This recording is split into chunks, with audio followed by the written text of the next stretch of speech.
y'all ever looked at your 100-year-old grandfather who doesn't respect your pronouns and been like, you know him?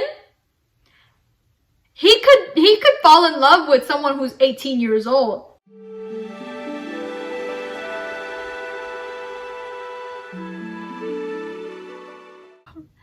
I don't know if you noticed this, but I actually tried to draw on freckles in order to imitate the main character, but it's not showing up.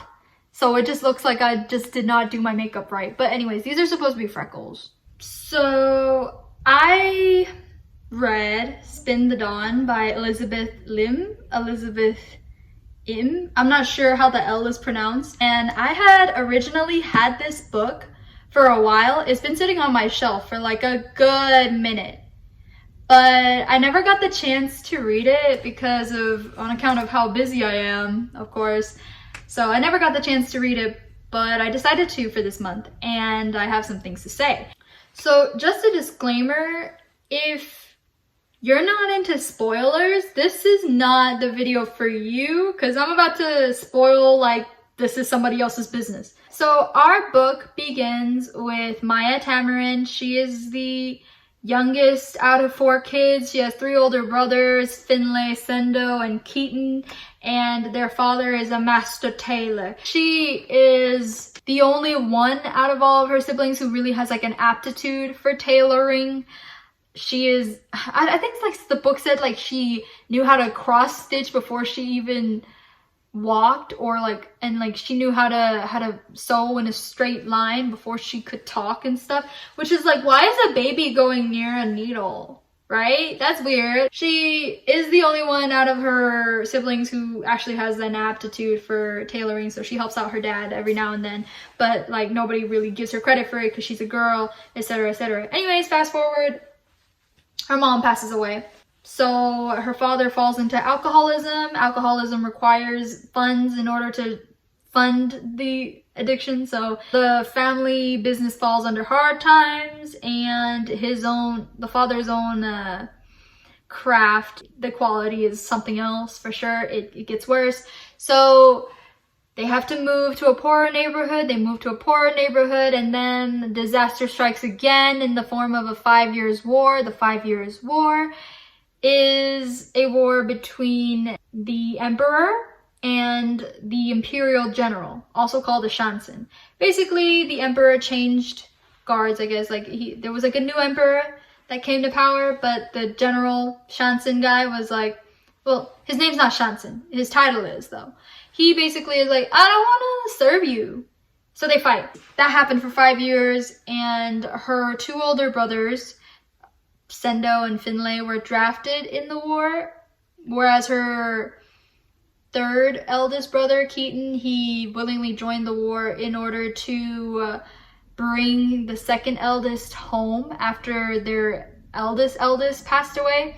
So he was like, I need to bring him back from the war, like back home. But the 2nd eldest also ended up passing away, and when Keaton came back, he lost feeling in his legs, or he lost his ability to use his legs. The war ends when the shansen and the emperor call truce, and the shansen gives his daughter over in a political marriage to the emperor, and he's like, since everything is like fine now, let's return to normalcy. And one of that return to normalcy meanings is basically the emperor is looking for an imperial tailor. He's looking for an imperial tailor to make garments for the shansen's daughter, Lady Sarnai. Basically, he's like, she needs a wedding dress. She needs a tailor for the wedding dress. And Master Tamarin as in Maia's father, he's like, you, sir, are invited to prove yourself in a competition against 11 other tailors for who will be the best tailor to suit Lady Sarnai's needs, basically. And like, you gotta please her, etc, etc. You will have competitions, you will have like challenges, and you'll have to execute them really well, which is very America's Next Top Model of them. But basically, he's like, that's what you gotta do, Master Tamarin. And Master Tamarin's like, I'm old, I'm frail, I can't make the journey, I'll die. Sorry, but I'm gonna have to refuse. And he's like, what about your son? My son can't walk. And Maya's like, well, what about me? I actually can sew. Like, I've been sewing for a while. And honestly, like, I have been keeping up my dad's shop the entire time. And it was basically me. This is all me. So, like, why not, like, bring me to the palace? You know, choose me, love me. But the minister who came to deliver the news is like, ew, that's icky. You're a girl. No. Anyways, if you or your son can't make it, I guess this opportunity just has to go to someone else. So anyways, the carriage leaves tomorrow by noon. If none of y'all are there, well, we're just gonna leave without y'all. And so Maya's like, oh my gosh. By the way, this is like a loose retelling of Mulan, very loose retelling. So of course, in typical Mulan retelling fashion, she's like, let me be a boy. Cause she's like, nobody respects me as a girl. And everybody tells me like I can't do girl things because, I can't do things because I'm a girl. So let me just not be a girl anymore. She goes, she's not a girl anymore. All of a sudden, she's man. But she goes with them as Keaton. She goes in the place of her brother with the identity of her brother. Maya as Keaton is like, you know, I gotta do this for my family. I gotta be the winner of this competition, etc, etc. And before she left, her father stopped her and was like, hey, yo, I know there's nothing that can stop you, honestly. You've always been the strongest one in our family, which it confuses me, but we'll get to that. Since you've always been the strongest, here is your grandmother's pair of scissors that she used to have. It's a family heirloom. I had it all this time, but it never really called to me, but hopefully it calls to you. Hopefully it helps you out on your journey. And she's like, thanks, Pop. Goes to the palace, competes in the competition. She meets the emperor. Well, she doesn't meet him per se. She sees him from afar and she's like, oh my gosh, he's hot. Anyways, who's that guy next to him, by the way? And the guy next to him is his Lord Enchanter. Basically his magician, his right-hand man, but also like magic man, you know? So magic man, his name is Idan, and she's like, oh my gosh, but I heard that the Lord Enchanter was like over 100 years old. How is he so young looking? Doesn't look a day over 20, and he's like so tall and like so bronze colored and like so like he's got like curly hair and his eyes are so like blue, like the bluest ocean. By the way, my favorite color is blue. She's like, yeah, he's hot. No, he's a hot, but how is he so young looking? And I'm like, dude, he's the love interest, isn't he? No! Anyway, she gets to the palace, pretending to be a guy. He is there, and he sniffs her out immediately as a girl. He's like, you're a girl, aren't you? And she's like, what? Because Miss Ma'am cannot tell a lie for the life of her. She's like, are you gonna report me? And he's like, nah, bro. But I am gonna call you Maia Tamarin instead of Keaton and like come close to exposing your identity. Anyways, I really love tormenting you and I really love disrespecting your pronouns. I know you told me to call you he, him, but I'm gonna call you she, her. How is he the love interest? No! It's weird. I'm weirded out. I cry. Anyways, she goes to the palace and, you know, they give out challenges. And she learns that her scissors are magic. Her scissors, when they cut through a fabric, they actually like, they cut through it, but then they knit it together in a way that's like a new, I guess like it either embroiders things or like knits things and stuff like that. Basically, it makes everything very pretty and finished and complete. According to her design, according to her mind. She's gotta actually think about it, but it does stuff for her, and she's like, yo, that's so cool, but I'm not gonna abuse this because first of all, there's a competition. I'm supposed to prove myself. Secondly, Lady Sarnai doesn't like magic. Like, she really doesn't. She thinks it's like the devil's work or something like that. She's like, oh my gosh, it's the work of demons. It ain't natural the way that they are invading our living space, and I don't like magic. they should go back to where they belong. Especially, I don't like that Lord Enchanter guy. He is always by the Emperor's side. And whenever he's around the Emperor, all of a sudden the Emperor gets more charming to people. Which I can't see because I'm immune, apparently. But anyways, I'm the only one who can't be enchanted by this Emperor dude. I think he's got some magic on his corner. But anyways, I'm a suspicious. And also, I got an ex-lover that I had to break up with because of this douchebag. So yeah, I don't like the Emperor. And I'm like, girl, I'm with you. I'm with you. Stuff happens in the challenge. Honestly, it doesn't really hold much substance in retrospect to the rest of the plot. So I'm just gonna like skip over it. Basically, Maia did not win, but she revealed the one who won as a cheater. Like, he's a cheater, blah, blah, blah, blah. Like, you thought I was using magic. He was using magic too. Actually, he was using it worse because at least my magic is mine. And he's been borrowing magic. The winner is like, oh, we're revealing secrets right now. Okay. Her secret is that she's a girl. Oh my gosh.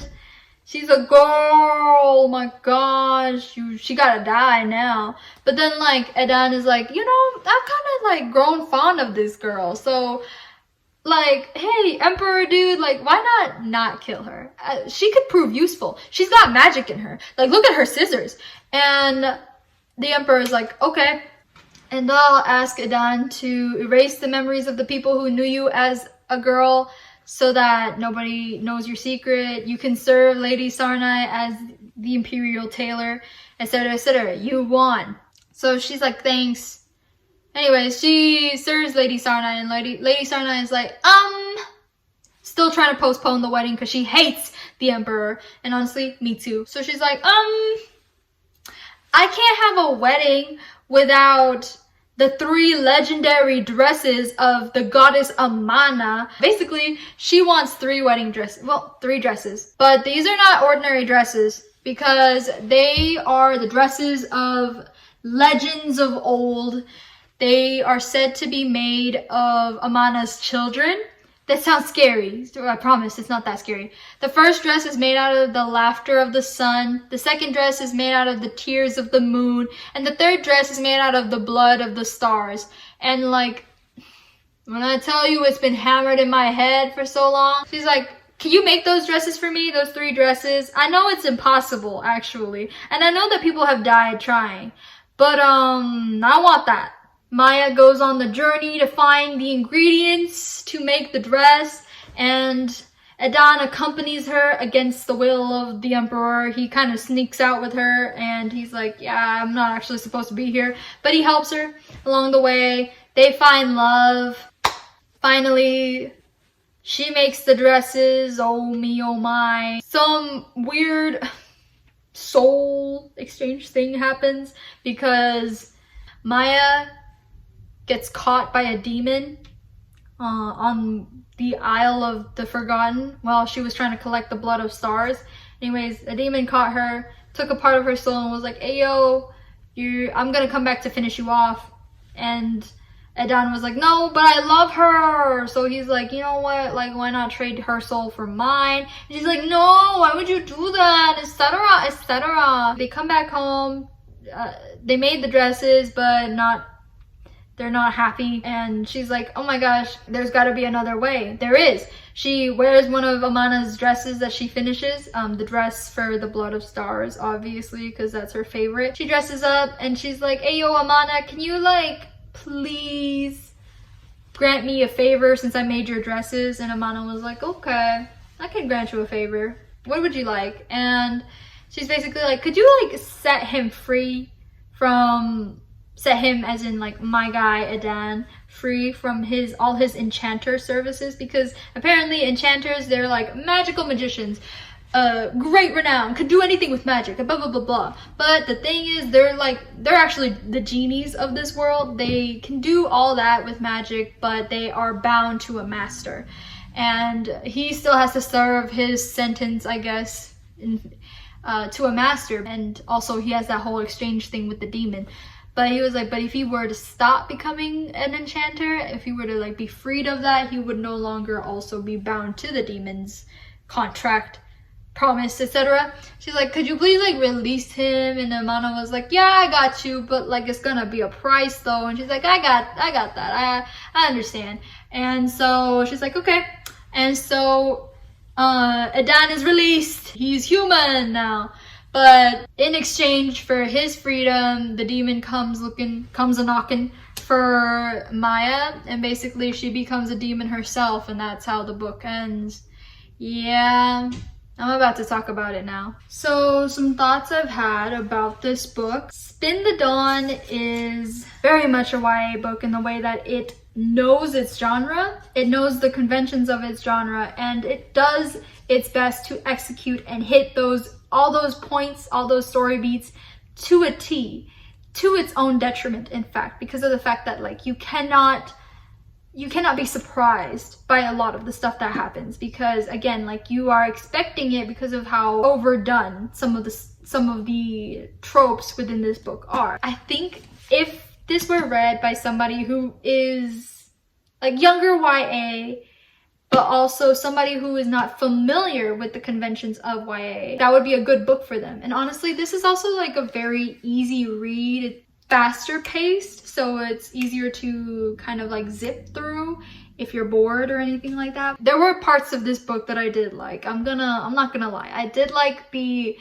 inclusion of family as a theme. I think that like not a lot of YA actually does that or like talks about family a lot, so I did enjoy the fact that Spin the Dawn did, and it did develop the character's own motivations in a way that it actually makes sense and is actually like fleshed out and well thought out. Some of the writing in here was actually really nice, and nice as in like since it works very closely with fairy tales and with fairy tale related imagery, with fairy tale related narratization or something like that. I don't know. When it comes to those story beats, it does show out. The tone of it is very much fairy tale. So if you're looking for that, it's really like it does deliver in that respect.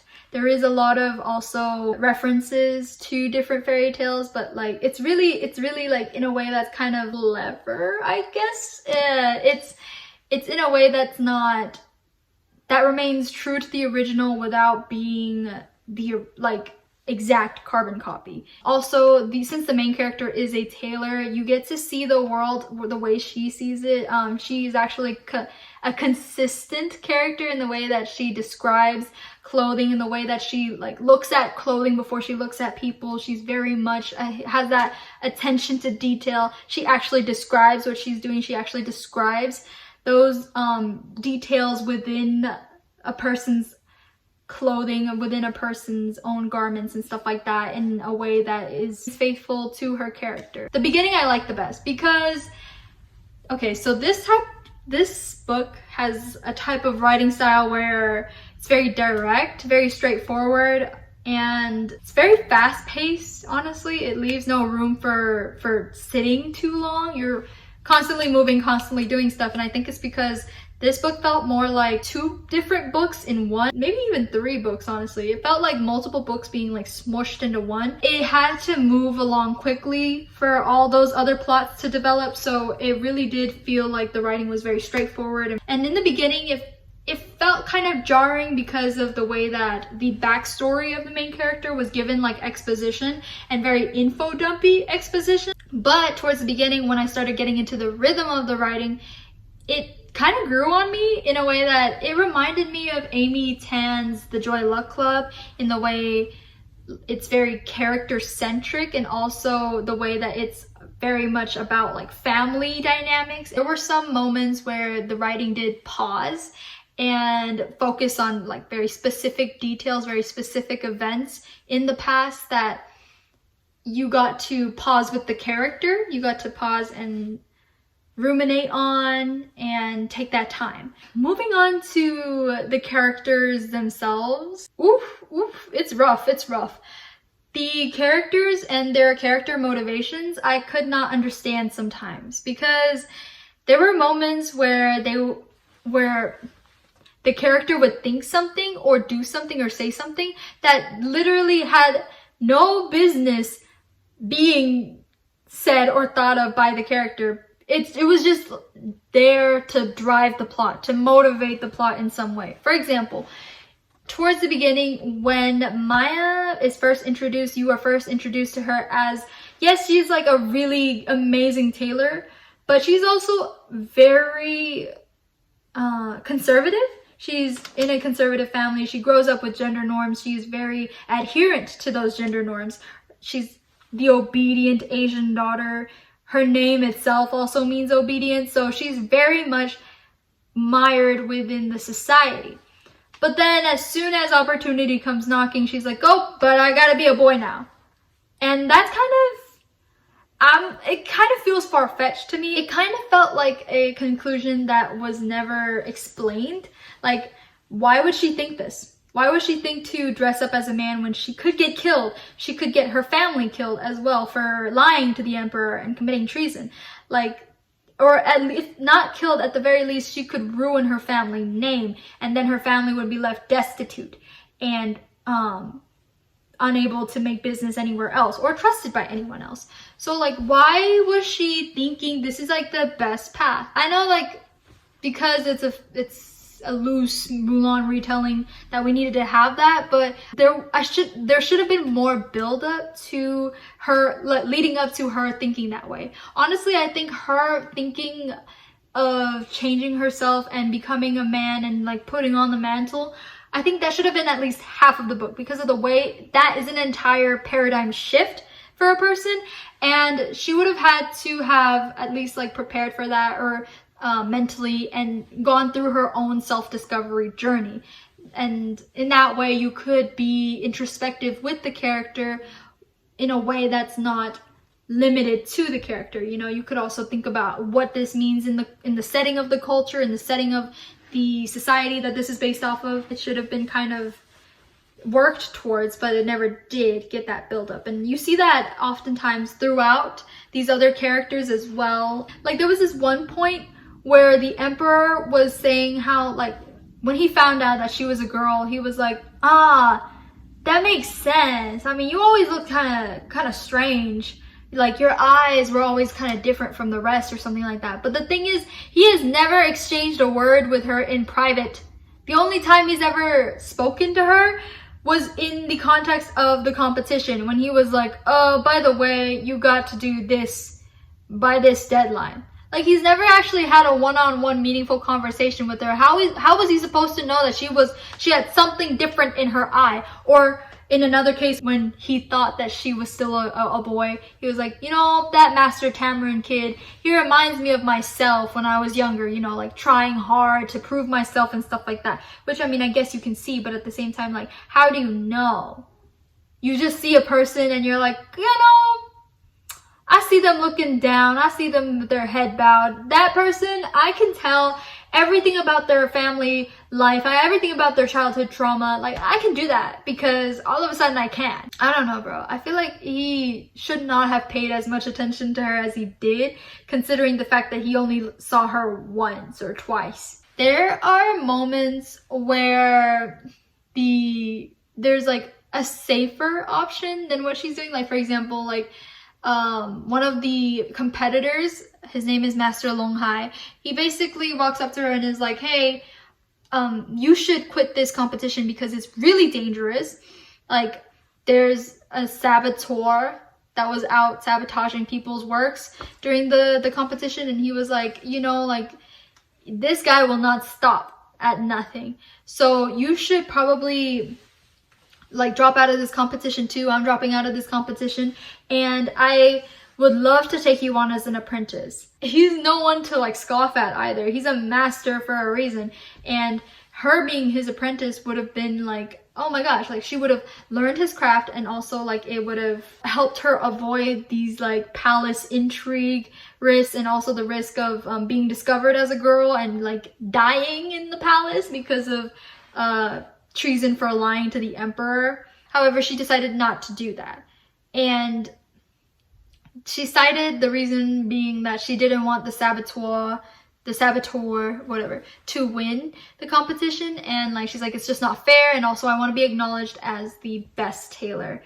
in LND. She's doing this for her family, but she's not choosing the safe options for her family. She's choosing the ones with the most risk because they are the ones with the most glory. They are the ones with the most return for her. So like it would have been nice for her, like if it were like a unreliable narrator type of case, if we're just gonna have her as a narrator, then might as well make her unreliable, where she is like, I want to do this for my family, but you can tell she's doing it for the glory instead. And like honestly, it would have been interesting to see feminine ambition in a world dominated by masculine characters. It would have been interesting to see her becoming like sharpened by the environment around her, to the point where like she's no longer the like obedient, you know, like soft girl, after she's gotten a taste of like what it's like to be a man, what it's like to be respected, what it's like to be acknowledged. Like that would have been interesting to see. We never got that. Maia as a character, it's commendable what she wants to do for her family. It's commendable in that way, in that aspect. And she's very human in her desires to be acknowledged, but also her desire to make her family whole again. You can see that theme of family recurring throughout the novel, which I gotta give it credit for. It really did a good job of carrying that tragedy, that family tragedy, throughout the novel, and being able to kind of dangle that in front of Maia, the main character, for so long, and making that a part of her own character arc and her own character growth. Aside from all these things that really did make her a human character, at least, there was one part of her that felt way too human to me, and it's the fact that she is so bad at like planning. Towards the beginning, I thought that she was 16 years old. I did not realize she was 18 until later. But the entire time, I was just excusing her behavior because I thought, oh my gosh, yeah, like 16-year-olds are not really famous for being great thinkers. I mean, like I had a loved one who was 16 years old, and she's better now. It was hard on the family, but she's 18, and I'm like, I'm not saying they're smart, like they're like super smart. I'm not thinking like levels of genius here, but like maybe a little bit of like planning, a little bit of thinking ahead for the future, because I know when I was 18, I was anxious about the future every day of my life. I mean, like, this girl was going into the palace dressed up as a man. She could get caught, no allies, nothing at all, just like the hopes and prayers of her family, trying to win to become the imperial tailor, when the imperial tailor would have to serve for their entire lifetime in the palace, where she could be exposed and where palace intrigue is like rampant. So she just really like walked in there and was like, I have no plan. It would have been really nice to have seen her actually think sometimes throughout the book, because sometimes like she asks questions that she already asked before, and I'm like, did she forget?